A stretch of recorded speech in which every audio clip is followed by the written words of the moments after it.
नमस्कार। DD news पर आप देखना शुरू कर चुके हैं हमारा समाचारों का बुलेटिन। मैं हूं लाल चंद्र सिंह। अगले एक घंटे में हम आपको दिखाएंगे तमाम बड़ी खबरें, लेकिन सबसे पहले देखते हैं कि इस समय की हेडलाइंस क्या क्या। झारखंड में प्रधानमंत्री ने दिया जनजातीय विकास संबंधी 80,000 करोड़ रुपए की परियोजनाओं का तोहफा। आदिवासी समाज के विकास के लिए सरकार को बताया समर्पित। हजारीबाग की जनसभा में कांग्रेस और जेएमएम पर साधा निशाना।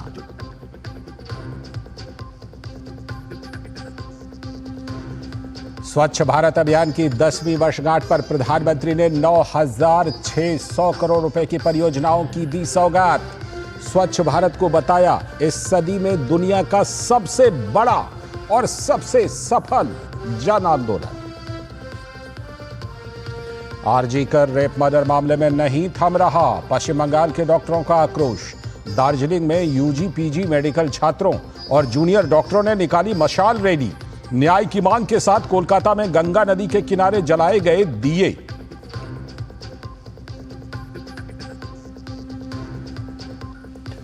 अग्निपथ योजना को लेकर कांग्रेस की राजनीति पर रक्षा मंत्री का जोरदार कटाक्ष। राहुल गांधी पर लोगों को गुमराह करने का लगाया आरोप। राजनाथ सिंह ने गिनाए योजना के लाभ, कहा किसी अग्निवीर के साथ नहीं होगा अन्याय। इसराइल हिजबुल्लाह के बीच दक्षिणी लेबनान में आमने सामने की लड़ाई। इसराइल ने की अपने 8 सैनिकों की मौत की पुष्टि। लड़ाई में हिजबुल्लाह को भी भारी नुकसान। यूएन सुरक्षा परिषद ने आपात बैठक कर संघर्ष विराम का किया आह्वान। G7 का भी कूटनीति पर जोर।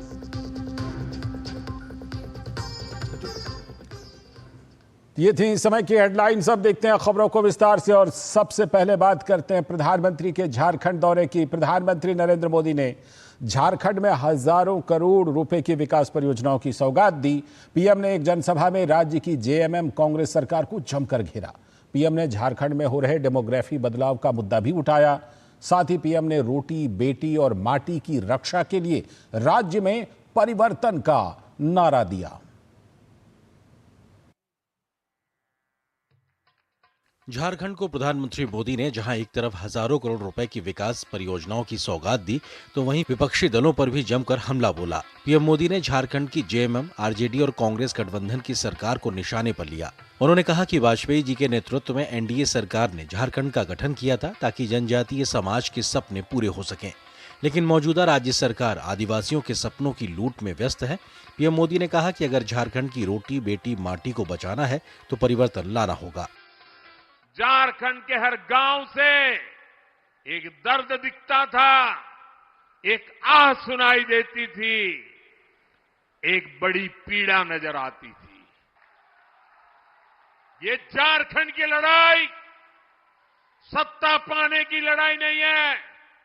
ये झारखंड की लड़ाई रोटी बेटी और माटी बचाने की लड़ाई है। पीएम मोदी ने कांग्रेस पर जनजातीय नायकों के साथ अन्याय करने का आरोप लगाया और कहा कि कांग्रेस सिर्फ एक परिवार के लिए काम करती है और जेएमएम पर भी कांग्रेस का भूत सवार हो गया है। पीएम मोदी ने एक बार फिर दोहराया कि मौजूदा राज्य सरकार जानबूझकर सिर्फ वोट बैंक के लिए राज्य की डेमोग्राफी बदल रही है। घुसपैठिए यहां की जमीनों पर कब्जा कर रहे हैं कि नहीं कर रहे हैं? झारखंड की बेटियां, आदिवासी समाज की बेटियां इनके निशाने पर है कि नहीं है? साथियों, आप सबको ये खतरा दिखता है। आपको डेमोग्राफी में ये बदलाव दिखता है, लेकिन झारखंड सरकार को ये नहीं दिखता है। घुसपैठियों की बढ़ती आबादी, आदिवासी समाज की घटती संख्या, ये जेएमएम और कांग्रेस की सत्ता की भूख का नतीजा है। प्रधानमंत्री मोदी ने आरजेडी के दौर में झारखंड को लूटने का सिलसिलेवार तरीके से जिक्र करते हुए मौजूदा जेएमएम सरकार पर भ्रष्टाचार को लेकर जमकर निशाना साधा। आज जेएमएम सरकार झारखंड के विकास में बड़ी बाधा बन गई है। कोई कल्पना कर सकता है जल, जंगल, जमीन के नाम पर आदिवासियों से वोट लेने वाले लोग ऐसी खुली लूट करेंगे। आज प्रदेश सरकार में जमीन के दलालों की तूती बोल रही है। पीएम मोदी ने जेएमएम सरकार पर राज्य और केंद्र की योजनाओं में लूट के आरोप लगाए तो अपनी सरकार के द्वारा बीते एक दशक में किए गए विकास कार्यों को भी गिनाया और इसे आगे जारी रखने का भरोसा दिया। प्रधानमंत्री ने कांग्रेस पर आरक्षण विरोधी होने का आरोप लगाते हुए कहा कि कांग्रेस एससी, एसटी, ओबीसी के आरक्षण को खत्म करना चाहती है। आज 30 लाख से ज्यादा आदिवासी छात्र छात्राओं को स्कॉलरशिप मिल रही है। आदिवासी समाज के बच्चे भी डॉक्टर बने, इंजीनियर बन रहे हैं। इतने ही युवाओं को विदेश में पढ़ाई करने के लिए स्कॉलरशिप दी जा रही है। क्या ये काम हमारे पहले कभी कांग्रेस सरकार नहीं कर सकती थी? कभी नहीं, कुछ नहीं किया, क्योंकि उनकी नीयत में खोट थी। भाई और बहनों, कांग्रेस का चरित्र ही दलित, वंचित, आदिवासी विरोधी है। आगामी विधानसभा चुनाव से पहले प्रधानमंत्री नरेंद्र मोदी की झारखंड में इस सभा को चुनाव से जोड़कर देखा जा रहा है। जहां वो विकास कार्यों के गिनाते नजर आए तो विपक्षियों पर जमकर हमलावर दिखे। प्रधानमंत्री नरेंद्र मोदी ने झारखंड के हजारीबाग के मटवारी मैदान में बीजेपी की परिवर्तन महासभा को संबोधित किया। पीएम नरेंद्र मोदी ने कहा, झारखंड में रोटी माटी को बचाना है, ये लड़ाई रोटी माटी की लड़ाई है और झारखंड में जल्द ही बीजेपी की सरकार बनेगी। Somesh Patel, DD news, Hazaribagh, Jharkhand. तो प्रधानमंत्री ने झारखंड के हजारीबाग में 80,000 करोड़ रुपए की परियोजनाओं का शुभारंभ किया। इससे 30 राज्यों और केंद्र शासित प्रदेशों के 549 जिलों में 5 करोड़ से भी अधिक जनजातीय लोगों को लाभ होगा। इनमें 63,000 गांवों को शामिल किया गया है। इसका उद्देश्य सामाजिक बुनियादी ढांचे, स्वास्थ्य, शिक्षा, आजीविका में महत्वपूर्ण अंतराल को दूर करना है। इसके अलावा प्रधानमंत्री ने 40 एकलव्य स्कूलों का लोकार्पण भी किया और 25 नए स्कूलों का शिलान्यास किया। वहीं पीएम जनमन योजना के तहत कुल 1350 करोड़ रुपए की योजनाओं का शुभारंभ किया। प्रधानमंत्री ने कहा कि उनकी सरकार गांधी जी के सिद्धांतों के आधार पर आदिवासी समाज का उत्थान कर रही है। आज महात्मा गांधी पूज्य बापू की जन्म जयंती है। आदिवासी विकास के लिए उनका विजन, उनके विचार हमारी पूंजी है। गांधी जी का मानना था कि भारत का विकास तभी हो सकता है जब जनजातीय समाज का तेज विकास हो। मुझे संतोष है कि आज हमारी सरकार आदिवासी उत्थान पर सबसे ज्यादा ध्यान दे रही है। और प्रधानमंत्री नरेंद्र मोदी ने झारखंड भाजपा प्रदेश कार्यालय में लगातार कई वर्षों से कार्यरत कार्यकर्ताओं से रांची एयरपोर्ट पर मुलाकात की। पीएम मोदी ने सभी कार्यकर्ताओं की मेहनत और उनके परिश्रम की सराहना की। इसके साथ ही पीएम मोदी ने कहा कि मुझे गर्व है कि हमारी पार्टी में ऐसे अनेक कार्यकर्ता हैं जो पार्टी की मजबूती के लिए दिन रात परिश्रम कर रहे हैं। और अब दूसरी बड़ी खबर, राष्ट्रपिता महात्मा गांधी की जयंती पर देश ने उन्हें भावभीनी श्रद्धांजलि अर्पित की। साथ ही पूर्व प्रधानमंत्री लाल बहादुर शास्त्री को भी उनकी जयंती पर नमन किया गया। राष्ट्रपति द्रौपदी मुर्मू ने बापू की दिल्ली स्थित समाधि राजघाट जाकर उन्हें श्रद्धा सुमन अर्पित किए।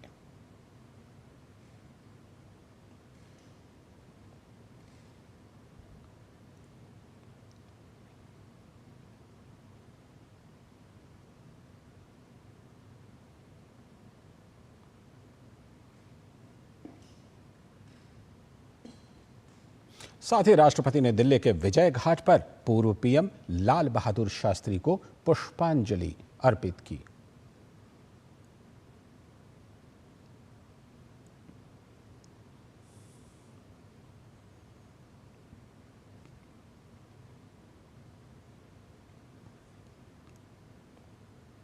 और उपराष्ट्रपति जगदीप धनखड़ ने भी राजघाट जाकर महात्मा गांधी को श्रद्धांजलि अर्पित की।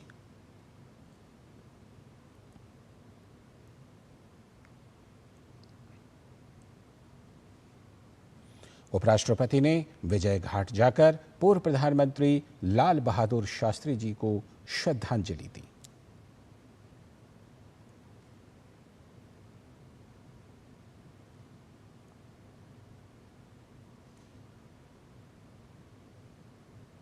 और प्रधानमंत्री नरेंद्र मोदी ने भी राष्ट्रपिता महात्मा गांधी को उनकी जयंती पर नमन किया। पीएम ने राजघाट जाकर उन्हें पुष्पांजलि अर्पित की।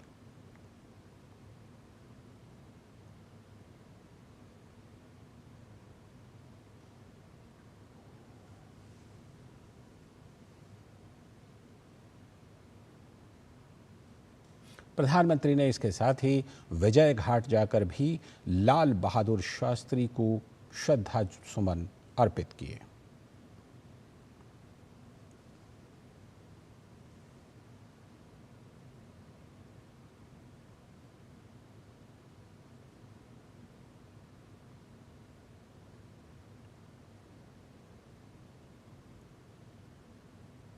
और गांधी जयंती के अवसर पर केंद्रीय सूचना एवं प्रसारण मंत्री अश्विनी वैष्णव ने कोलकाता में राष्ट्रपिता महात्मा गांधी को नमन किया। अश्विनी वैष्णव ने कोलकाता स्थित गांधी भवन संग्रहालय का अवलोकन भी किया। हैदरी मंजिल, जिसे गांधी भवन के नाम से भी जाना जाता है, भारतीय स्वतंत्रता के महत्वपूर्ण क्षणों का गवाह रहा है। अगस्त 1947 में जब भारत आजाद हो रहा था, उस वक्त महात्मा गांधी यहां कुछ दिनों के लिए रुके थे। यह ऐतिहासिक म्यूजियम कोलकाता के बेलिया घाट क्षेत्र में स्थित है। इस म्यूजियम में 1947 में गांधी जी के पश्चिम बंगाल दौरे के दौरान खींची गई दुर्लभ तस्वीरें, उनसे जुड़ी चीजें और बंगाल के इतिहास से जुड़ी सामग्री रखी हुई हैं। और अब बात स्वच्छ भारत की, जिस अभियान के 10 साल पूरे हो गए हैं। इस जन आंदोलन ने पूरे भारत की तस्वीर बदल दी है। अभियान के तहत देश में 12 करोड़ से भी ज्यादा शौचालय बने हैं, तो हर साल 60 से लेकर 70 हजार बच्चों की जिंदगी भी बच रही है। इस मौके पर पीएम मोदी ने 9,600 करोड़ रुपए की लागत की साफ सफाई और स्वच्छता से संबंधित कई परियोजनाओं का उद्घाटन किया। 1000 साल बाद भी जब 21वीं सदी की भारत का अध्ययन होगा, तो उसमें स्वच्छ भारत अभियान को जरूर याद किया जाएगा। ये कार्यक्रम, ये मिशन, ये आंदोलन, ये अभियान, ये जन जागरण का प्रयास पीड़ा की कोख से पैदा हुआ। और जो मिशन पीड़ा की कोख से पैदा होता है, वो कभी मरता नहीं है। साल 2014 में जब स्वच्छ भारत मिशन की शुरुआत हुई थी, तब करीब 60% आबादी खुले में शौच के लिए मजबूर थी। शहरों से लेकर गांव तक कूड़े के प्रबंधन की कोई व्यवस्था उचित संख्या में मौजूद नहीं थी। साफ सफाई घरों के अंदर तक ही कैद थी। सार्वजनिक स्थलों, सड़कों पर गंदगी का अंबार था।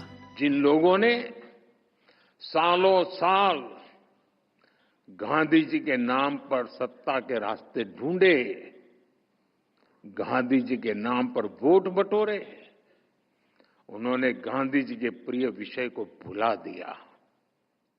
उन्होंने गंदगी को, शौचालय के अभाव को देश की समस्या माना ही नहीं। ऐसा लग रहा है जैसे उन्होंने गंदगी को ही जिंदगी मान लिया। नतीजा ये हुआ कि मजबूरी में लोग गंदगी में ही रहने लगे। गंदगी रूटीन लाइफ का हिस्सा बन गई। समाज जीवन में इसकी चर्चा तक होनी बंद हो गई। इसलिए जब मैंने लाल किले की प्राचीर से विषय को उठाया, तो देश में जैसे तूफान खड़ा हो गया। कुछ लोगों ने तो मुझे ताना दिया कि शौचालय और साफ सफाई की बात करना भारत के प्रधानमंत्री का काम नहीं है। ये लोग आज भी मेरा मजाक उड़ाते हैं, लेकिन साथियों, भारत के प्रधानमंत्री का पहला काम वही है जिससे मेरे देशवासियों का, सामान्य जन का जीवन आसान हो। अब तस्वीर बदल चुकी है। देश में साफ सफाई की व्यवस्था हर तरफ बेहतर होती जा रही है। प्रधानमंत्री नरेंद्र मोदी ने स्वच्छ भारत की 10वीं वर्षगांठ पर कुल 9,600 करोड़ रुपए की लागत वाले नमामि गंगे, अमृत मिशन और बायोगैस से जुड़ी परियोजनाओं का शिलान्यास किया। उन्होंने कहा कि जब तक स्वच्छता सहज प्रवृत्ति नहीं बन जाती, तब तक लक्ष्य पूरा नहीं होगा। उन्होंने कहा कि बढ़ते औद्योगिकरण और शहरीकरण के बीच चुनौतियां और भी हैं। 10 सालों के दौरान स्वच्छता मिशन ने नए रोजगार और एक सर्कुलर इकोनॉमी अनुमानतः 1.25 करोड़ लोगों को आर्थिक लाभ पहुंचा है। 5,000 स्टार्टअप बने हैं और इस दशक के अंत तक करीब 65 लाख नई जॉब्स का भी निर्माण होने का अनुमान है। ऐसे में कचरे से कंचन का ये सफर जारी रहना चाहिए। अपने आसपास साफ सफाई बनाए रखें, पानी जरूर बचाएं और पर्यावरण को संरक्षित करें। डॉक्टर चंद्रशेखर के साथ ब्यूरो रिपोर्ट, डीडी न्यूज। और स्वच्छ भारत मिशन के 10 वर्ष पूरे होने पर दुनिया भर में तारीफ हो रही है। यूनिसेफ से लेकर माइक्रोसॉफ्ट के सह संस्थापक बिल गेट्स ने इस उपलब्धि के लिए प्रधानमंत्री नरेंद्र मोदी को सराहा और देशवासियों को इसके 10 वर्ष पूरे होने पर बधाई दी। स्वच्छ भारत मिशन के 10 वर्ष पूर्ण होने पर दुनिया भर में भारत के इस भगीरथ प्रयास की तारीफ हो रही है। स्वच्छ भारत अभियान की कामयाबी से दुनिया भर के देश प्रेरणा ले रहे हैं, तो वहीं यूनिसेफ भी प्रधानमंत्री के नेतृत्व को अतुलनीय करार दे रहा है। उसने कहा कि स्वच्छ भारत अभियान इस सदी का सबसे बड़ा व्यवहार परिवर्तन का जन अभियान है, जिसने जन जन में स्वच्छता की अलख जगाई है। पिछले 10 वर्षों में प्रधानमंत्री मोदी का नेतृत्व अभूतपूर्व रहा है। यूनिसेफ ने सरकार के साथ मिलकर करोड़ों बच्चों तक अपनी पहुंच पहनवाई, जिससे डायरिया के मामलों में काफी कमी आई। प्रधानमंत्री ने जन जन तक ये बात पहुंचाई कि कैसे दूषित वातावरण कुपोषण और स्वास्थ्य समस्याओं का प्राय बनता है। इस अभियान से लोगों में डायरिया और माल न्यूट्रिशन के लिए जागरूकता बढ़ी, जिससे इन मामलों में काफी गिरावट दर्ज की गई। वहीं विश्व स्वास्थ्य संगठन के महानिदेशक डॉक्टर टेड्रोस एडनोम घेब्रेयेसस ने स्वच्छ भारत मिशन के 10 वर्ष पूर्ण होने पर पीएम नरेंद्र मोदी और उनके सरकार के प्रयासों की सराहना की है।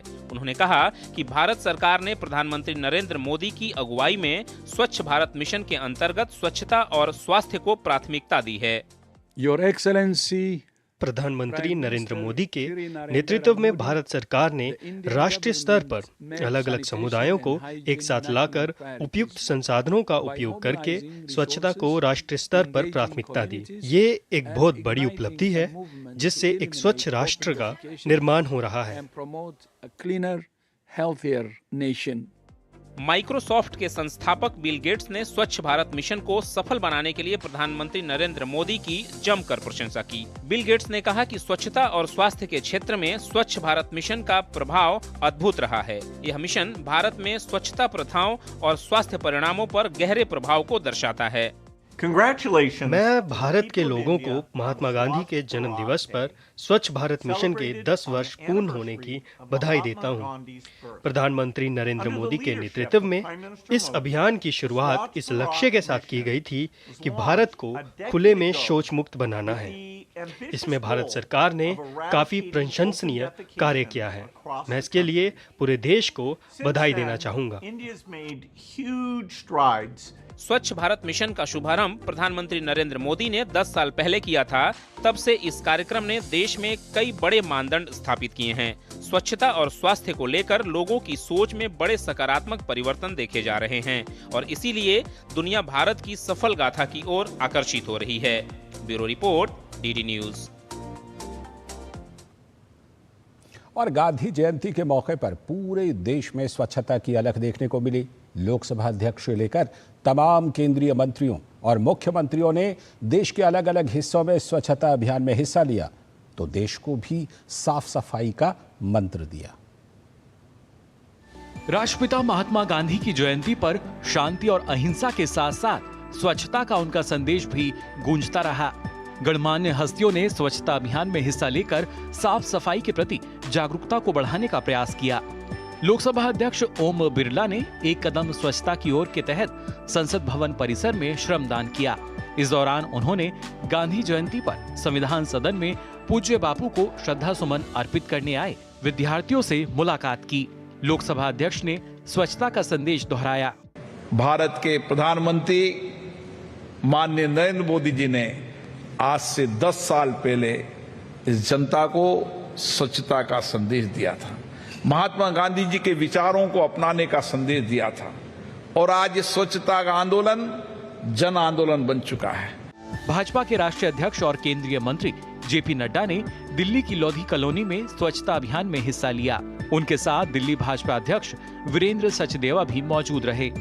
नड्डा ने स्वच्छता अभियान के जन आंदोलन बन जाने पर खुशी जताई। राष्ट्रपिता महात्मा गांधी जी ने स्वच्छता का आह्वान दिया था, लेकिन इस स्वच्छता की स्पिरिट को हमारे यशस्वी प्रधानमंत्री जी ने इस कार्यक्रम को लिया तो स्वच्छता अभियान एक जन आंदोलन बन गया। केंद्रीय सूचना प्रसारण, रेल और आईटी मंत्री अश्विनी वैष्णव ने कोलकाता में स्वच्छता अभियान में भाग लिया। उन्होंने स्वच्छता ही सेवा मुहिम के तहत श्रमदान किया। अश्विनी वैष्णव ने स्वच्छता आंदोलन को बड़े बदलाव की पहल बताते हुए इसकी सराहना की। स्वच्छता अभियान का आज पूज्य बापू जी की जयंती पर पूरे देश भर में हम सब स्वच्छता का अभियान मना रहे हैं, तो यहाँ पर साफ सफाई कैसे हो, मेंटेनेंस कैसे हो, उन सब का भी ध्यान देना है। केंद्रीय मंत्री डॉक्टर जितेंद्र सिंह ने भी दिल्ली के पृथ्वी भवन में स्वच्छता अभियान में हिस्सा लिया।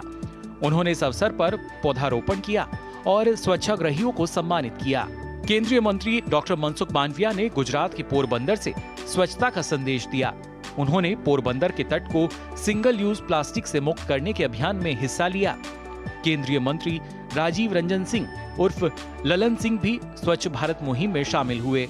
उन्होंने कृषि भवन नई दिल्ली में श्रमदान किया। उनके साथ पशुपालन एवं डेयरी विभाग के अधिकारी और कर्मचारी भी शरीक रहे। केंद्रीय मंत्री जी किशन रेड्डी ने तेलंगाना में स्वच्छता अभियान में हाथ बटाया। उन्होंने सिकंदराबाद में स्वच्छता मुहिम में श्रमदान किया। वहीं केंद्रीय मंत्री एसपी सिंह बघेल ने आगरा में स्वच्छता अभियान में हाथ बटाया। इस अवसर पर बड़ी संख्या में जनप्रतिनिधि और आम लोग मौजूद रहे।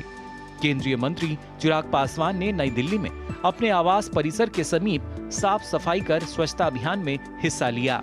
स्वच्छता अभियान देश ही नहीं विदेशों में भी बढ़ चढ़ कर चलाया गया। सऊदी अरब स्थित भारतीय दूतावास ने भी इस अभियान के साथ स्वच्छता का संदेश दिया। अभियान में दूतावास के अधिकारियों, कर्मचारियों और भारतीय समुदाय के लोगों ने हिस्सा लिया। Bureau report, DD news. उधर रूस में भारत के राजदूत विनय कुमार ने गांधी जयंती के कार्यक्रम में आज के युग में महात्मा गांधी के सिद्धांतों और शिक्षाओं की प्रासंगिकता पर प्रकाश डाला। रूस और भारत में टॉल्स्टॉय गांधी केंद्रों की स्थापना में महत्वपूर्ण भूमिका निभाने वाली BRICS world of tradition NGO की अध्यक्ष ल्यूडमिला सेकाचेवा ने भी गांधी जी के विचारों पर बात की। भारतीय समुदाय के सदस्य भी इस समारोह में शामिल हुए।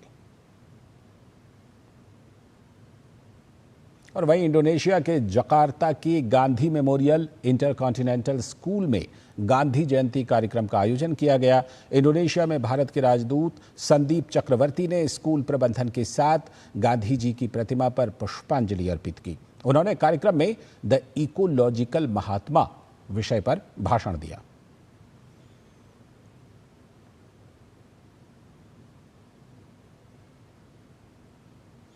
इधर केंद्रीय विधि एवं न्याय मंत्रालय में स्वच्छता ही सेवा के अंतर्गत 17 सितंबर से लेकर 2 अक्टूबर तक स्वच्छता अभियान चलाया गया। इस दौरान पौधारोपण, सैनिटरी पैड का वितरण, दफ्तर और कार्यालय के आसपास स्वच्छता मुहिम चलाकर लोगों को जागरूक किया गया। As a part of Swachha Hi Seva campaign, we have been conducting Shamadan today. Earlier, from 17th September to 1st October, we have conducted Swachhata Hi Seva campaign, and we have conducted many activities such as tree plantation, sports activities, distributing sanitary kits to all the officers and the sanitary staff, canteen, and many other activities. Daily we have been doing work cleanliness drive, keeping our office and locality and home neat and clean. और आयुष मंत्रालय ने भी स्वच्छता ही सेवा अभियान के अंतर्गत 670 कार्यक्रम आयोजित किए। आयुष मंत्रालय के राज्य मंत्री प्रताप राव जाधव ने उन सभी लोगों को बधाई दी जिन्होंने स्वच्छ भारत अभियान में अपनी भूमिका निभाई है।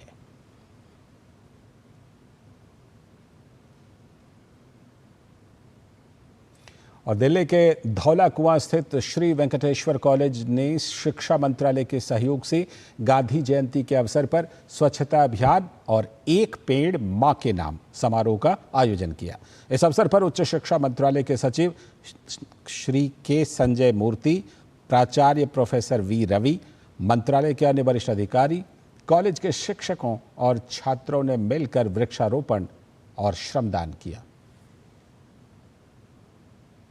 We are assembled here at Venkateshwara College of Delhi University, wherein we are concluding the 2-week fortnight of Swachhata campaign, wherein under the 3 verticals of clearing up black spot, planting trees under the banner of Ek Ped Maa Ke Naam Par, and conducting health camps as well as linking the Safai Karmacharis with the development program schemes of the government.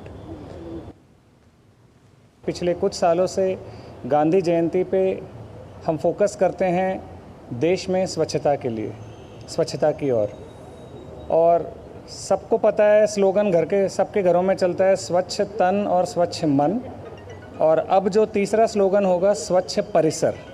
हमारे आसपास के जितने भी प्रांत हैं, जितने भी परिसर हैं, वहाँ पे भी हमारे को स्वच्छता मेंटेन करके रखनी पड़ेगी।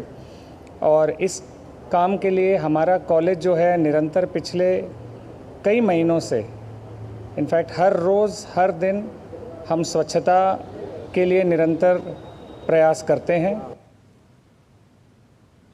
और राष्ट्रपिता महात्मा गांधी की जयंती पर अंतर्राष्ट्रीय अहिंसा दिवस का आयोजन किया गया।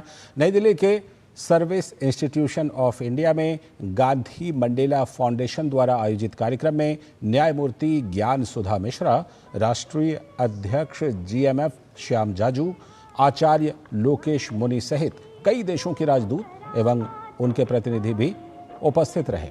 कार्यक्रम में गांधी और मंडेला के विचारों और उनकी वर्तमान समय में प्रासंगिकता पर चर्चा की गई।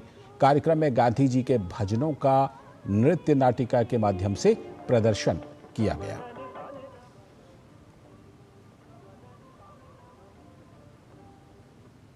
भारत के आजादी का आंदोलन मास मूवमेंट बनाने का सबसे बड़ा श्रेय किसका है? तो वो महात्मा गांधी जी का है। भारत के लोकतंत्र में तो महात्मा गांधी जी की सीख, महात्मा गांधी जी का जीवन परिचय, ये सब लोगों को सिखाने वाला है। स्वाभाविक रूप से आज के परिप्रेक्ष्य में भी वो उतनी ही इम्पोर्टेंट है। और इसीलिए 2 अक्टूबर का दिन पूरे देश में, केवल दिल्ली नहीं और पूरे विश्व में जहां जहां गांधी मंडेला फाउंडेशन का काम है, वहां सभी जगह गांधी जयंती का ये उत्सव मनाया जाता है। मासूम बच्चे मारे जा रहे हैं, हमारी बहनें आज समय में विधवा हो रही है, पूरे विश्व की इकोनॉमी प्रभावित हो रही है और युद्ध के बाद में केवल बर्बादी आती है, कोई भी उसमें आबाद नहीं होता है। तो पहले ही बातचीत की टेबल पर आ जाए, क्योंकि युद्ध, हिंसा और आतंक किसी समस्या का समाधान नहीं। अगली खबर, केंद्रीय मंत्री अश्विनी वैष्णव ने कोलकाता में ब्रेथवेट एंड कंपनी लिमिटेड के प्लांट का दौरा किया। इस मौके पर केंद्रीय मंत्री ने कहा कि कंपनी को लंबे समय से घाटा हो रहा है, लेकिन उसने व्यवस्थित तरीके से खुद को संभाला है।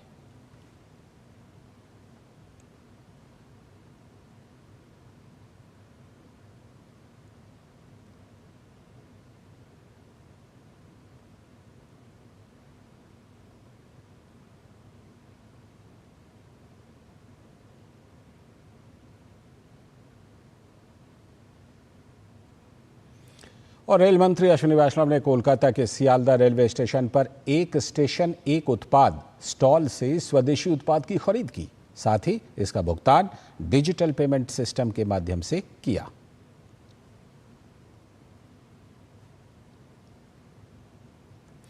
और अब बात चुनावी राजनीति की। हरियाणा में जलेबी पर सियासत शुरू हो गई है। भाजपा के वरिष्ठ नेता रविशंकर प्रसाद ने राहुल गांधी पर निशाना साधते हुए कहा कि राहुल गांधी को कौन समझाए कि वो गोहाना की जलेबियों की अमेरिका में फैक्ट्री लगाना चाहते हैं। बता दें, राहुल गांधी ने गोहाना की जलेबियों की बात करते हुए कहा था कि यहाँ जलेबियों की फैक्ट्री से हजारों लोगों को रोजगार मिलेगा। राहुल गांधी गोहना की जलेबी की फैक्ट्री अमेरिका में लगाने की बात कर रहे हैं। अब मैं तो इस पर कुछ नहीं कहूंगा, लेकिन जलेबी कैसे बनती है और कैसे बिकती है इसको समझना जरूरी है। अच्छा होता जिन्हें चिट लिखा है थोड़ा प्रॉपरली फ्रेम करते। राहुल जी होमवर्क नहीं करते हैं, आपने कई बार मेरा टीवी पर कमेंट सुना होगा। तो जो चिट लिख के देते हैं ना, तो थोड़ा पर्ची को ठीक ठाक से लिख के दे तो अच्छा रहेगा। और वहीं भाजपा के प्रवक्ता शहजाद पूनावाला ने पलटवार करते हुए कहा कि जलेबी फैक्ट्रियों में बनती है। ये अद्भुत ज्ञान आज राहुल गांधी जी से मिला है। अगर इनकी जलेबी बाकी हिंदुस्तान में जाएगी, बाकी दुनिया में जाएगी, तो शायद उनकी फैक्ट्री में एक दिन 10,000, 20,000, 30,000, 50,000 लोग काम कर सके। आलू की फैक्ट्री के बाद अब राहुल गांधी जी जलेबी की फैक्ट्रियों की बात कर रहे हैं। जिस प्रकार से आलू की फैक्ट्री से आलू डालने पर सोना निकलता है, वैसे अब जलेबी फैक्ट्री में बनती है। ये अद्भुत ज्ञान राहुल गांधी ने दिया है। वैसे राहुल गांधी के अद्भुत ज्ञान का कोई अंत ही नहीं है। और अब जरा इसकी पृष्ठभूमि बताते हैं। हरियाणा के गोहाना में हुई रैली में राहुल गांधी ने जिस मातूराम हलवाई की जलेबियों की तारीफ की थी, वहां पर डीडी न्यूज के संवाददाता नीरज सिंह जब पहुंचे तो दुकान के मालिक ने प्रधानमंत्री नरेंद्र मोदी और हरियाणा के सीएम नायब सिंह सैनी की तारीफ की। और उन्होंने ये भी कहा कि बीजेपी सरकार में गोहाना विकास की राह पर अग्रसर हुआ है और उनकी जलेबी तो काफी पहले से विदेशों में भेजी जाती है। वहीं मातूराम हलवाई ने पूर्व की कांग्रेस के हुड्डा सरकार पर निशाना साधा कि कैसे उस समय सिफारिश से नौकरियां मिलती थी, लेकिन अब गरीब को भी अवसर मिल रहे हैं। गोहाना आओ, आप मातूराम की जलेबियां ना खाओ तो आपकी यात्रा भी अधूरी रहेगी और जो स्वाद है हरियाणा का वो भी अधूरा रहेगा। क्या खासियत है इन जलेबियों की, क्योंकि पूरे देश भर में प्रसिद्ध है ये जलेबी? इन जलेबियों में प्योर देसी घी की होती है सर। ये इसमें कोई केमिकल नहीं होता, कोई कलर नहीं मिलता, नेचुरल तरीके से बनती है जलेबियाँ। हमारी जलेबियाँ गोहाना से दूसरे देशों तक भी जाती हैं। देश विदेशों में ये जलेबियाँ जाती हैं। अच्छा, अभी गोहाना की अगर हम बात करें, चुनाव भी चल रहा, कैसा है गोहाना? कुछ बदला है या पहले ही ऐसा है? नहीं, गोहाना में बहुत बदलाव हो गया। अब बीजेपी सरकार आने के बाद बहुत अच्छा काम हुआ है। सफाई स्वच्छता में भी गोहाना ने अवार्ड जीता है राष्ट्रपति से। साफ सुथरा शहर हो गया बीजेपी के आने बाद। और बहुत अच्छा काम कर रहे हैं हमारे प्रधानमंत्री मोदी जी और मुख्यमंत्री नायब सैनी जी। इस बार जैसे हुड्डा जी भी कह रहे हैं कि भाई हम अगर हरियाणा में आते हैं तो लोगों के लिए नौकरियां देंगे, लोगों को राशन फ्री देंगे, लोगों को 3,000 रुपये देंगे, वो भी कह रहे हैं। वो भी कह रहे हैं ये चुनावी वादे होते हैं, इनको धरातल उतारने के लिए बहुत कुछ होता है। ये चुनावों के टाइम वादे करते हैं, उसके बाद कुछ नहीं होता। और हुड्डा राज में तो ये सारी सिफारिश की नौकरियां मिलती थी। बीजेपी राज में एक गरीब परिवार का बच्चा भी नौकरी लगा है। और जलेबी के साथ ही हरियाणा विधानसभा चुनाव में अग्निवीर का मुद्दा भी गरमाया हुआ है। जहां कांग्रेस इस मुद्दे पर बीजेपी को घेर रही है, तो भाजपा की ओर से लगातार बड़े बड़े नेता कांग्रेस पर इस मुद्दे पर झूठ फैलाने का आरोप लगा रहे हैं। कांग्रेस की नेता प्रियंका गांधी वाड्रा ने एक बार फिर से इस मुद्दे को उठाया, तो रक्षा मंत्री राजनाथ सिंह ने इस पर पलटवार किया। कांग्रेस ने फिर अग्निवीर के मुद्दे पर भाजपा पर साधा निशाना। अग्निवीर मामले पर रक्षा मंत्री ने किया पलटवार। कांग्रेस पर लोगों को गुमराह करने का लगाया आरोप। हरियाणा चुनाव में बीजेपी और कांग्रेस दोनों चुनावी रणभूमि में मतदाताओं को रिझाने के लिए किसान, पहलवान और जवान के साथ अग्निवीर के मुद्दे को उठाते हुए अपने उम्मीदवारों के पक्ष में रैली कर रहे हैं। अग्निवीर का मसला एक बार फिर हरियाणा चुनाव में गरमा गया है। कांग्रेस महासचिव प्रियंका गांधी जहां इस मामले में बीजेपी पर हमला कर रही हैं, तो रक्षा मंत्री राजनाथ सिंह ने इस मामले में राहुल गांधी पर गुमराह करने का आरोप लगाया है। और आपके लिए कैसी स्कीम लाते हैं मोदी जी और उनके नेता अग्निवीर जैसी स्कीम कि जाओ शहीद हो जाओ देश के लिए, सरहद पे जाओ, लेकिन अगर शहीद हो जाओगे तो तुम्हारे माँ बाप को पेंशन नहीं मिलेगा, तुम्हें शहीद का दर्जा नहीं मिलेगा। 4 सालों के लिए जाके सेना में भर्ती हो, घर वापस आ जाओ, 4 साल के बाद फिर से बेरोजगार बन जाओ। ये अनावश्यक लोगों को गुमराह करने की कोशिश कर रहे हैं। कांग्रेस के नेताओं ने पूरे देश में एक बड़ा झूठ बोला कि मिलिट्री में सेवा के दौरान यदि अग्निवीर की मृत्यु हो जाती है तो उसके परिवार को कुछ नहीं मिलता। सरासर झूठ। राजनाथ सिंह ने कहा कि हर अग्निवीर को 4 साल की सेवा के बाद एक मुश्त सेवा निधि पैकेज भी दिया जाएगा, जो करीब 12 लाख होगा। यह रकम पूरी तरह से आयकर से मुक्त होगी। जितने भी अग्निवीर सेना में शामिल किए जा रहे हैं, उनमें से 25% अग्निवीर योग्यता के आधार पर सेना में बने रहेंगे। बचे हुए अग्निवीरों के लिए हरियाणा, उत्तर प्रदेश, ओडिशा, मध्य प्रदेश, गोवा जैसे कई राज्यों ने सरकारी नौकरियों में आरक्षण का प्रावधान किया है। इस बार हरियाणा के अग्निवीरों के लिए भाजपा ने अपने संकल्प पत्र में साफ कहा है कि हर अग्निवीर को सरकारी नौकरी दी जाएगी। रक्षा मंत्री के मुताबिक अगर सेना में किसी अग्निवीर की मृत्यु होती है तो उसके परिवार को 1.5 करोड़ रुपए से अधिक की राशि देने का प्रावधान है। साथ ही सेवा निधि योजना के तहत 44 लाख रुपए की अनुग्रह राशि भी दी जाती है। इस मामले में पहले भी रक्षा मंत्री पूरा पक्ष रख चुके हैं, लेकिन कांग्रेस हरियाणा चुनाव में इससे फिर से एक बार मुद्दा बनाने की फिराक में है। Bureau report, DD news. और हरियाणा चुनाव में गुरुवार शाम को प्रचार थम जाएगा और उससे पहले जमकर प्रचार की धार देखने को मिली। बीजेपी और कांग्रेस के दिग्गजों ने एक दूसरे पर जमकर शब्द बाण चलाए। विकास, रोजगार, जातीय समीकरण और मुख्यमंत्री के चेहरे जैसे मुद्दों पर जमकर राजनीतिक बयानबाजी देखने को मिली। हरियाणा में स्टार प्रचारकों का धुआंधार प्रचार जारी। हरियाणा विधानसभा मतदान में चंद दिन बाकी। हरियाणा में जारी है कांग्रेस की अंतर्कलह। 5 अक्टूबर को हरियाणा में विधानसभा चुनाव के लिए मतदान होना है। सत्ताधारी भारतीय जनता पार्टी लगातार तीसरी बार सरकार बनाने के मजबूत इरादे के साथ चुनावी दंगल में ताल ठोक रही है, तो वहीं कांग्रेस 10 साल बाद सत्ता में वापसी करने के इरादे से पूरा जोर लगा रही है। भाजपा सांसद हेमा मालिनी ने हरियाणा के कार्यवाहक मुख्यमंत्री और लाडवा विधानसभा क्षेत्र से भाजपा के उम्मीदवार नायब सिंह सैनी के समर्थन में भव्य रोड शो किया। इस रोड शो में हजारों की संख्या में भारतीय जनता पार्टी के कार्यकर्ता और समर्थक उत्साह के साथ शामिल हुए। चुनावी प्रचार में बीजेपी और कांग्रेस के दिग्गज एक दूसरे पर जमकर हमले कर रहे हैं।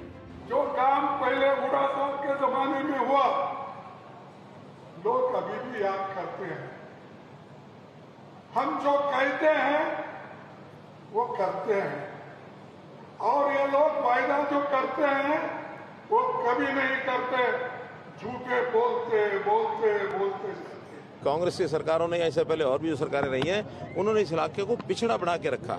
इस इलाके के लोगों को वोट बैंक के नाते से ही, और वो समझते रहे, वोट लिया, भाग गए, कभी आए नहीं।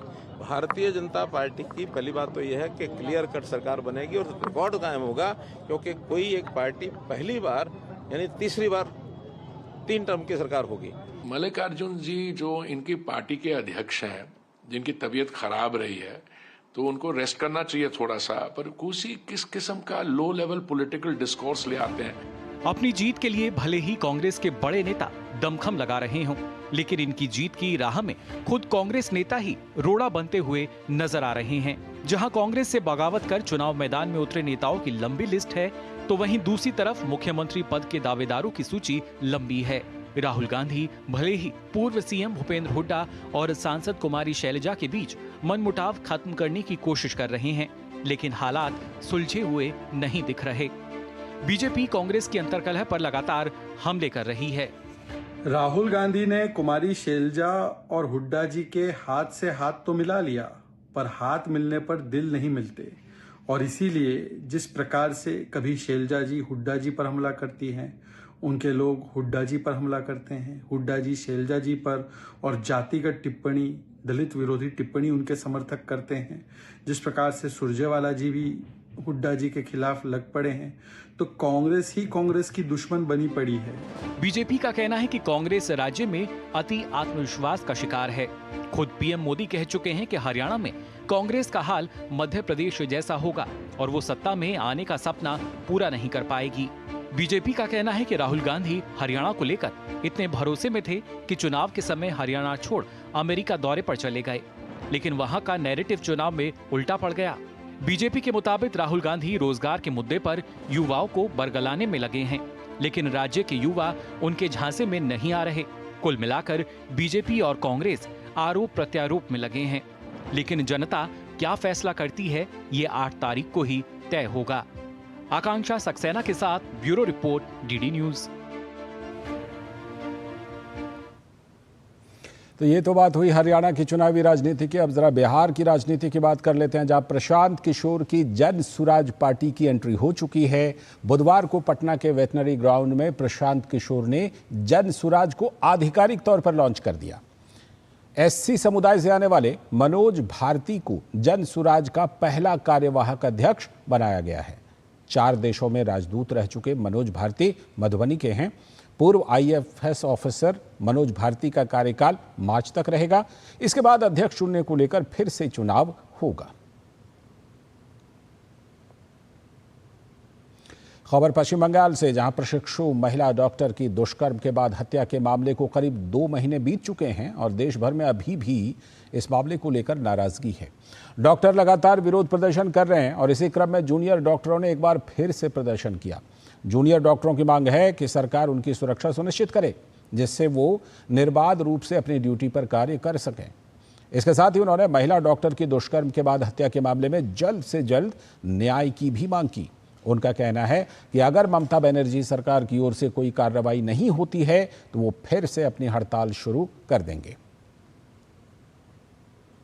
चाहिए तो ऑलरेडी सीबीआई तो कर रहे हैं, पूरा का पूरा जो भी उनका है हाथ में वो लोग कर रहे हैं। रामपुरहाट नेशनल मेडिकल कॉलेज पे जो हो रहा है वो इसके वजह से ही ये सब कर रहे हैं हम लोग, क्योंकि हम लोग को सिक्योरिटी चाहिए। हम लोग को सिक्योरिटी नहीं है। जो भी दुर्नीति है, जो भी गंदे काम लोग, जो भी ऐसे रेप काम कर रहे हैं, जो भी ऐसे थ्रेट कर रहे हैं, वो लोग ज्यादा बढ़ रहे हैं। उन लोग को ज्यादा ही, बहुत ज्यादा ही ऐसा लग रहा है कि वो लोग बहुत ही स्ट्रांग बन चुके हैं, क्योंकि इसीलिए उन लोगों को दबाना जरूरी है, उन लोगों को सजा देना जरूरी है।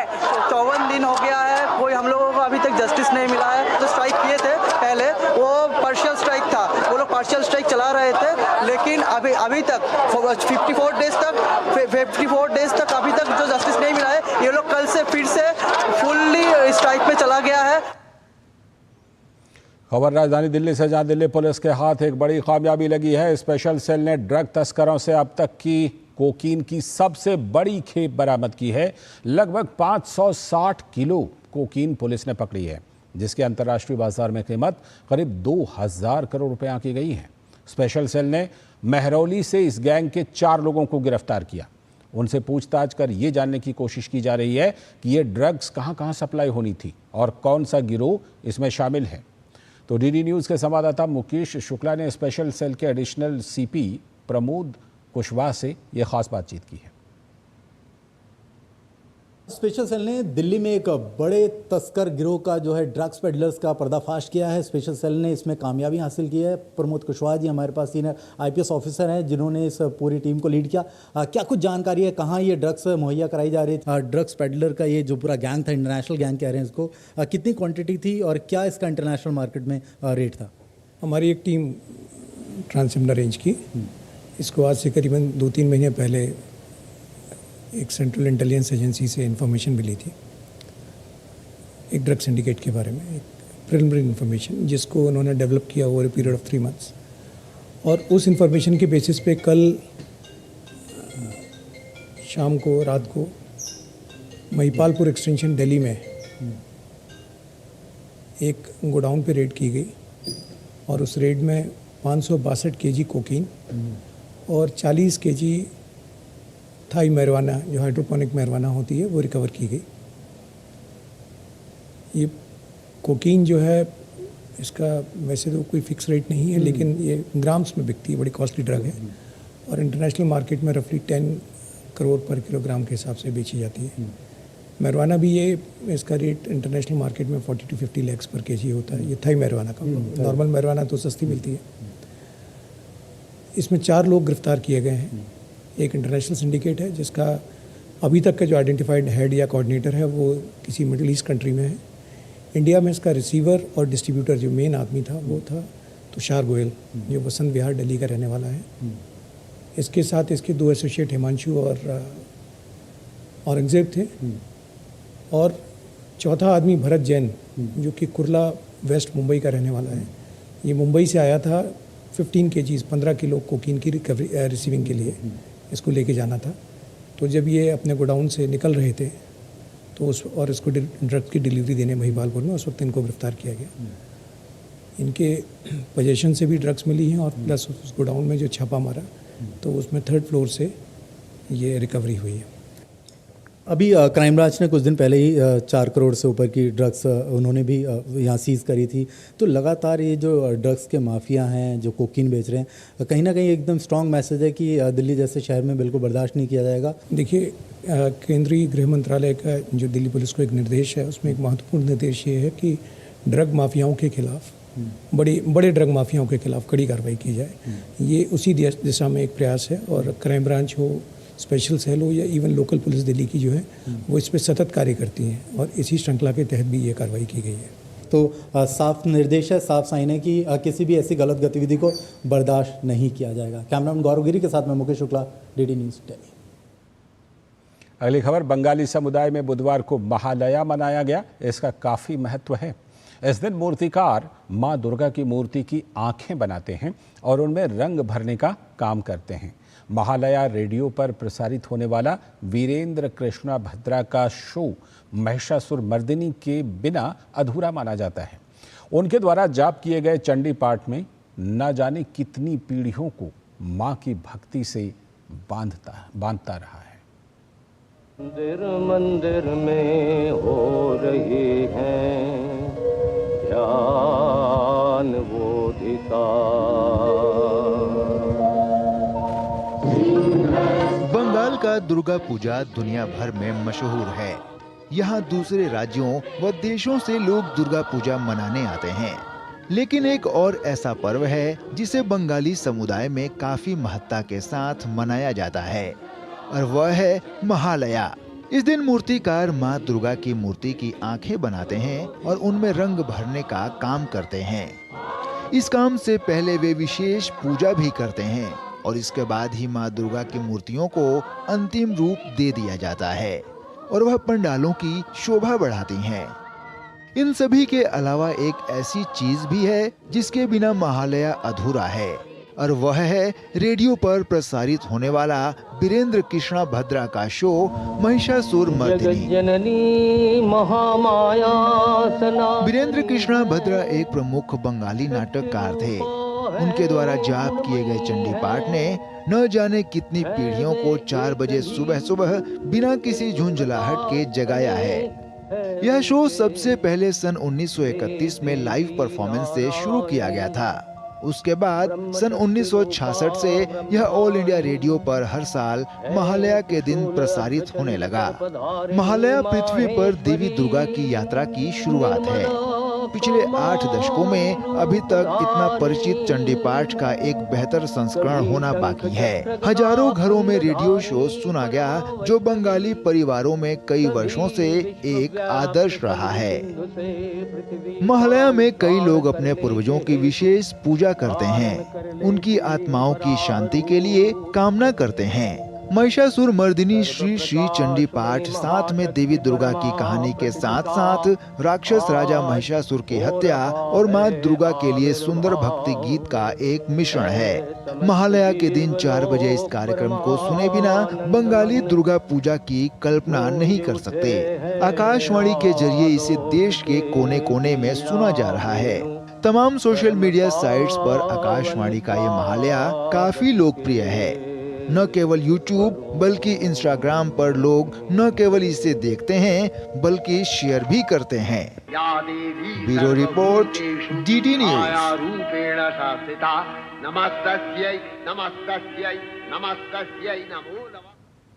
तो दुर्गा पूजा की जबरदस्त तैयारी चल रही है। अगली खबर, राष्ट्रपिता महात्मा गांधी की जयंती पर भारतीय नौसेना समुद्र में बेहद साहसिक मिशन पर निकली है। पहली बार 2 युवा महिला अधिकारी INS वी तारिणी पर सवार होकर दुनिया का चक्कर लगाने के लिए निकल पड़ी हैं। देखिए अरब सागर से हमारे रक्षा संवाददाता विशाल बैरिस्टो की ये स्पेशल रिपोर्ट। नौसेना प्रमुख एडमिरल दिनेश कुमार त्रिपाठी ने आज गोवा में नौसेना के ओशन सेलिंग नोड से नाविका परिक्रमा 2 को झंडी दिखाकर रवाना किया। हाथ हिलाकर अपनी खुशी का इजहार करते हुए लेफ्टिनेंट कमांडर रूका के और लेफ्टिनेंट कमांडर दिलना के 8 महीनों के रोमांचित सफर पर रवाना हो गईं। इन जवानों को 8 महीने में लगभग 23,000 समुद्री नॉटिकल माइल्स की दूरी तय करते हुए दुनिया भर में तिरंगा लहराना है। भारतीय सेना में महिला सशक्तिकरण का प्रतीक यह मिशन हमारे देश की सैन्य कूटनीति का अहम हिस्सा है। INS तारिणी में हमारे जो 2 ऑफिसर्स हैं, जवान ऑफिसर्स, लेफ्टिनेंट कमांडर रूपा, लेफ्टिनेंट कमांडर दिलना, ये तय करेंगी और जहाँ जहाँ जाएंगी 4 पोर्ट कॉल अभी तय हैं। वहाँ पे सडनली बहुत ज़्यादा इनको वेलकम मिलेगा। मीडिया भी शायद कवर करेगी और उसमें भारत का जो नाम है सडनली उसमें ये लोग उजागर करेंगे और जो भी हमें इनको सपोर्ट चाहिए होगा हमारे यहाँ देश से वो दिया जाएगा। दोनों महिला अधिकारियों ने 3 वर्षों तक कठिन प्रशिक्षण लिया है। अपने कठोर प्रशिक्षण के तहत वे 38,000 नॉटिकल माइल्स की यात्रा भी कर चुकी हैं। इस मिशन की सबसे बड़ी चुनौती ये है कि इसे कोई एक्सटर्नल सपोर्ट प्राप्त नहीं होगा और इसके अलावा तूफानों से जूझती हुई तारिणी को सिर्फ समुद्री हवाओं के सहारे ही इस मिशन पर विजय पानी होगी। 3 ओशंस और 3 डिफिकल्ट केप से गुजरते हुए जब तारिणी आगे बढ़ेगी तो संदेश बिल्कुल साफ होगा। नया भारत विकसित है, आत्मनिर्भर है और नारी शक्ति का प्रतीक है। पणजी से कैमरामैन रमाकांत के साथ मैं विशाल बैरिस्टो, डीडी न्यूज। और इधर पूर्व प्रधानमंत्री लाल बहादुर शास्त्री जी की जयंती पर दिल्ली में शामे गजल कार्यक्रम हुआ। कार्यक्रम में कई गणमान्य लोगों सहित लाल बहादुर शास्त्री के परिवार के लोग भी शामिल हुए। लाल बहादुर शास्त्री के बेटे अनिल शास्त्री ने कहा कि आज की पीढ़ी को शास्त्री जी के कार्यों से प्रेरणा लेनी चाहिए।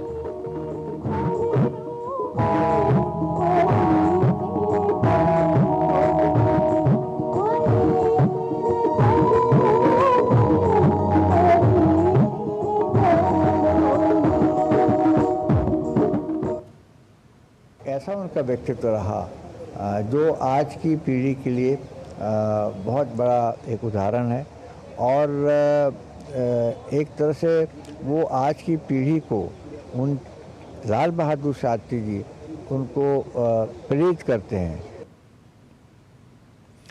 दिल्ली के भारत मंडपम में देश के सबसे बड़े सेवा सम्मान संत ईश्वर सम्मान का भव्य समारोह का आयोजन किया गया। इस कार्यक्रम में देश भर में सनातन संस्कृति के लिए कार्य कर रहे लोगों को सम्मानित किया गया। इस कार्यक्रम में मध्य प्रदेश के मुख्यमंत्री मोहन यादव और केंद्रीय मंत्री किरेन रिजिजू भी मौजूद रहे। बने कितना अच्छा विचार थे, चर्चा होते थे लोकसभा में, राज्यसभा में। आज तो हल्ला गुल्ला इतना मचा हुआ है कि अच्छा बोलने वाला को लोग सुनने के लिए तैयार नहीं है। तो मैं सांसदों को भी पूछता हूं कि पार्लियामेंट चले तो हम अपना बात कर सकते हैं। तो कुछ लोग, मैं नाम नहीं लूंगा, ये कोई राजनीतिक प्लेटफॉर्म नहीं है, लेकिन कहते हैं कि अच्छा बात बोलने से न्यूज़ वाले, मीडिया वाला कवरेज करते नहीं है। गाला गाली करेंगे, संसद में हंगामा करेंगे, तभी न्यूज़ बनता है। और अब एक हादसे की खबर। उत्तर प्रदेश के बरेली जनपद की पटाखा फैक्ट्री में हुए धमाके में अब तक 3 लोगों की मौत हो गई है और कई घायल हो गए हैं। साथ ही तेज धमाके से आसपास के कई मकान भी गिर गए। मुख्यमंत्री योगी आदित्यनाथ ने हादसे का संज्ञान लिया है। मुख्यमंत्री ने मृतकों के परिजनों के प्रति संवेदना व्यक्त की और घायलों के शीघ्र स्वस्थ होने की कामना की। साथ ही मुख्यमंत्री योगी आदित्यनाथ ने जिला प्रशासन को निर्देश दिए कि जिला प्रशासन घायलों को तत्काल अस्पताल पहुंचाए और समुचित राहत कार्य में तेजी लाए। गुरुवार से नवरात्र की शुरुआत हो रही है। मध्य प्रदेश की राजधानी भोपाल के दुर्गाबाड़ी में देवी मां की प्रतिमा विराजित की गई है। इस बार पंडाल को पारंपरिक सजावट के बजाय कोलकाता में महिला डॉक्टर के साथ हुई घटना का विरोध और जेंडर बायसनेस के खिलाफ लड़ाई को पोस्टर के जरिए दिखाया गया है। दुर्गाबाड़ी में दुर्गोत्सव 11 दिनों तक चलता है। बंगाली समाज के इस आयोजन के दौरान रोजाना अलग अलग थीम पर सांस्कृतिक कार्यक्रमों के आयोजन के साथ ही खान पान का उत्सव भी देखने को मिलता है। हमारे 11 दिन की नवरात्रि की सेलिब्रेशन चालू हो चुकी है। इस बार हमारी नवरात्रि का सेलिब्रेशन थोड़ा अलग हटके है।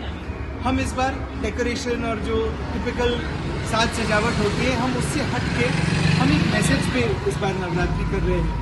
हमारी पूरी नवरात्रि जेंडर बेस्ड वायलेंस पे इस बार बेस्ड है और महिलाओं पे जो अन्याय हो रहे हैं उसके सब्जेक्ट पे हमने अपने पूरे मंडप को सजाया है। उसकी अवेयरनेस के लिए मंडप को सजाया है और देवी जी हमारे साथ 9 दिन रहेंगी और हम चाहते हैं कि उनसे हमें शक्ति मिले ताकि हम ये जो हमारा सामाजिक इशू है इससे हम लड़ सकें। तो पूरे देश में नवरात्र की तैयारी है, दुर्गा पूजा की तैयारी है, लेकिन कहीं ना कहीं जो कोलकाता की डॉक्टर बिटिया का रेप मर्डर है उसका असर दिखाई पड़ रहा है। फिलहाल इस बुलेटिन में इतना ही, लेकिन डीडी न्यूज़ पर खबरों और कार्यक्रमों का सिलसिला लगातार जारी है। नमस्कार।